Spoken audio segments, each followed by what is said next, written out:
किसी ने शादी के मंडप से दुल्हन को उठाकर उसके साथ जबरदस्ती की, तो किसी ने रातों रात 1200 गाड़ियों को आग के हवाले कर दिया, तो किसी ने चावल के कुछ दानों के लिए जिंदा लोगों का पेट ही फाड़ दिया। अब ये किसी फिल्म की कहानी नहीं बल्कि दुनिया की सबसे क्रूर दानवशाहों के किए गए कारनामे हैं, जिन्हें सुनकर आपके होश उड़ जाएंगे। नंबर 7, उदय हुसैन। आपने इराक के तानाशाह सद्दाम हुसैन का नाम तो सुना ही होगा, जिसने अपने शासनकाल में करीब 2 मिलियन लोगों की जान ले ली थी। लेकिन आज हम आपको सद्दाम के बारे में नहीं बल्कि उसके बेटे उदय हुसैन के बारे में बताने जा रहे हैं, जिसके बारे में कहा जाता है कि अगर गलती से सद्दाम हुसैन के बाद सत्ता उदय हुसैन के पास चली जाती तो वो अकेले अमेरिका को बर्बाद कर सकता था, जिसकी तैयारी उसने पहले से करना ही शुरू कर दी थी।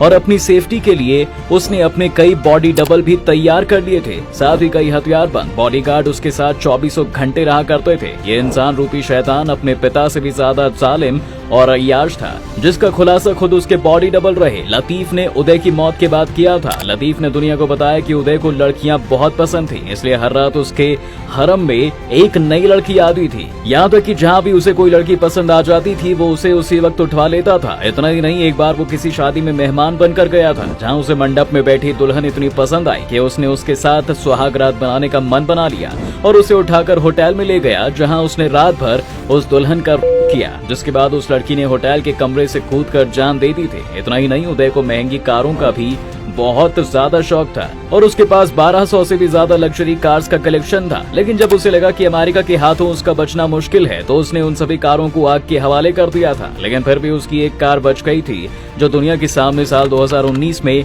सामने आई, जब कोविड के वक्त उसकी धूल खाती एक वीडियो वायरल हो गई और तब दुनिया भर के कार्स कलेक्टर्स इसे खरीदना चाहते थे। लेकिन तब सद्दाम हुसैन की फैमिली ने ट्वीट करके कहा कि अगर किसी ने इस कार को इराक से बाहर ले जाने के बारे में सोचा भी तो अंजाम बुरा होगा। Number 6, Paul pot. कंबोडिया के इस तानाशाह का नाम शायद ही आपने कभी सुना होगा, लेकिन इसका मतलब ये बिल्कुल नहीं है कि दुनिया के दूसरे तानाशाहों से किसी भी लिहाज से कम है, बल्कि अगर देखा जाए तो ये उन सब से कहीं आगे है, जिसने साल 1975 से 1979 तक कंबोडिया में ऐसे नरसंहार को अंजाम दिया जिसे जानकर लोग दंग रह गए थे। दरअसल ये वो दौर था जब कंबोडिया में एक गुएरिला फाइटर्स के ग्रुप खमेर रूज का राज था, जिसका करता धरता था पॉल पॉट, जो पेशे से एक स्कूल टीचर था, जिसने फ्रांस जाकर पढ़ाई की थी और वहां अपने देश को फ्रांस से आजाद करने के लिए वापस कंबोडिया आया, जहां उसने गुरिल्ला फाइटर्स नाम का एक ग्रुप बनाया, जिसने पहले फ्रांस और फिर बाद में कंबोडिया के राजा को देश से निकाल दिया और सत्ता पर खुद बैठ गया। लेकिन सत्ता पर बैठते ही उसने कंबोडिया के लोगों का जीना हराम कर दिया। पहले उसने लोगों को शहरों से निकालकर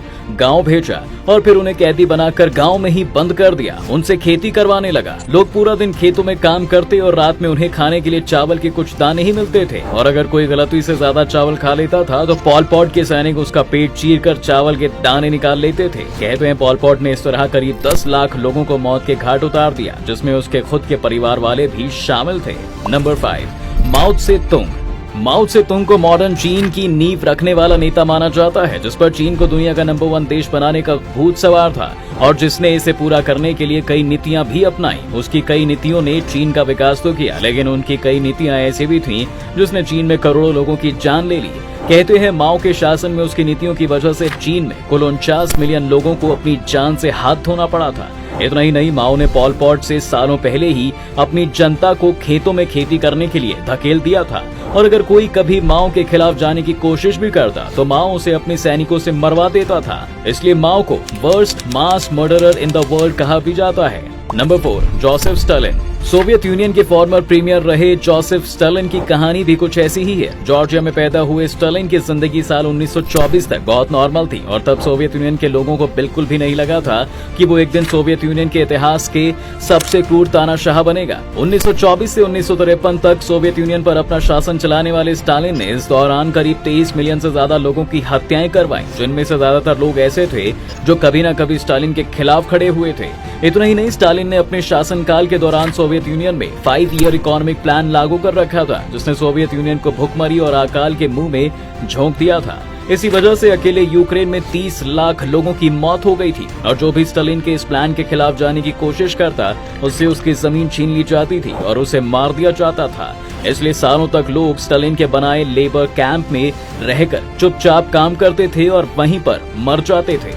नंबर 3, ईदी अमीन। युगांडा का तीसरा राष्ट्रपति रहा ईदी अमीन दुनिया का एकमात्र ऐसा तानाशाह है जो तानाशाह होने के साथ नरभक्षी भी था। जी हाँ, ईदी अमीन इतना क्रूर था कि पहले तो वो अपने दुश्मनों को जान से मार देता था और फिर उनके दिल और गुर्दे निकाल कर खा जाता था।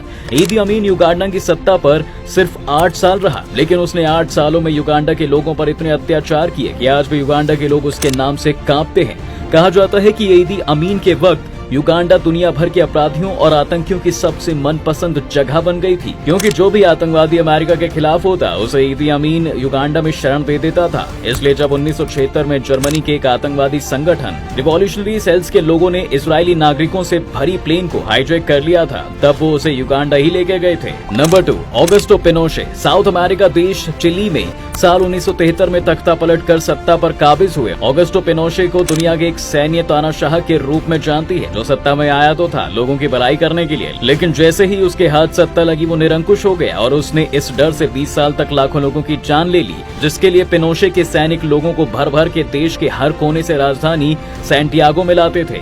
इनमें से ज्यादातर लोग ऐसे होते थे जो पिनोशे को पसंद नहीं करते थे और नहीं चाहते थे कि वो देश की सत्ता पर बैठा रहे। ऐसे लोगों को पहले राजधानी सैंटियागो के नेशनल स्टेडियम में खड़ा किया जाता था और फिर उन पर गोलियां बरसा दी जाती थी। इतना ही नहीं, अपने 20 साल के शासन में पिनोशे ने करीब 1 लाख से ज्यादा लोगों को जेल में डाल दिया था, जहां उनके साथ जानवरों से भी बुरा व्यवहार किया जाता था। Number 1, Francois Duvalier. उत्तरी अमेरिका के सबसे गरीब देश हैती के इस तानाशाह के बारे में कहा जाता है कि उसे कोई नहीं मार सकता था। दरअसल ये एक मिथ था जो खुद फ्रैंकोइस ड्यूवेलियर अपनियानी यानी पापा डोक ने अपने बारे में पूरी दुनिया में फैला रखा था। वो खुद को बैरन समेदी कहता था, जिसे अफ्रीकी देशों में मौत का देवता माना जाता है, जो काले कपड़े पहनता था और जिसे मार पाना नामुमकिन था। पापा डोग भी खुद को बैरन समेडी का अवतार मानता था और उसी की तरह कपड़े पहना करता था। कहते हैं पापा डोग एक सन की किस्म का इंसान था, जिसे एक बार अगर गुस्सा आ जाए तो वो तब तक शांत नहीं होता था जब तक उसके दुश्मन को चावल की थाली में सजाकर उसके सामने पेश नहीं कर दिया जाता था, और उसके लिए काम उसकी पर्सनल आर्मी करती थी, जो उसके एक इशारे पर